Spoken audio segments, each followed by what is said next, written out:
சுதிஜி, ஆக்சுவலா வணக்கம். ஸ்டார்ட்டிங்கே வந்து ஒரு 2 பேரும் ஜோடி நல்லா இருந்தது. ஸோ இப்போ ஸ்டார்ட்டிங்கே தொடக்கம் நல்லா இருக்கு. எப்போ உங்களுக்கு கல்யாணம்?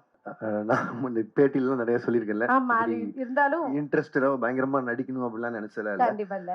அதான் இன்ஃபாக்ட் ஃபர்ஸ்ட் இவங்க கூப்பிட்டு சொல்லும்போது ம். எனக்கு கொஞ்சம் சர்ப்ரைஸா இருந்தது. நான் எதுக்கு நடிக்கிறதுக்கு என்ன எதுக்கு கூப்பிட்டுருக்காங்க அப்படிங்கிற மாரி. ஆ. பட் அதுக்கப்புறம் எனக்கு அதுல இருந்த கன்வின்சிங் ஃபேக்டர் வந்து அவங்க கதை சொன்ன விதம் அண்ட் ஐ மெட் டைரக்டர் அந்த டீம் துவாரகேஷ்னு சொல்லிட்டு அவர் தான் டைரக்ட் பண்ணியிருந்தாரு. ஸோ அதையெல்லாம் வச்சு பார்க்கும்போது சரி ஏன் பண்ணக்கூடாது அப்படிங்கிற மாதிரி தோணுச்சு. And super. எனக்கு பேசிக்காவே தெரியும் கமல் சார் எவ்வளோ பிடிக்கும்னு. ஐ மீன் நான் எவ்வளோ கிட்டத்தட்ட நான் ஒரு 9 வருஷமா இண்டஸ்ட்ரியில அவரை பத்தி அதிகமா பேசியிருப்பேன்னு நினைக்கிறேன்.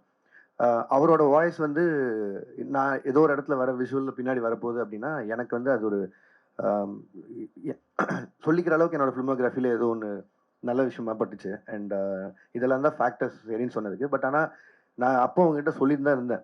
முதல் நாள் சாயங்காலமே நீங்க உங்க முடிவை மாத்துறதுக்கான சான்சஸ் நிறைய இருக்கு.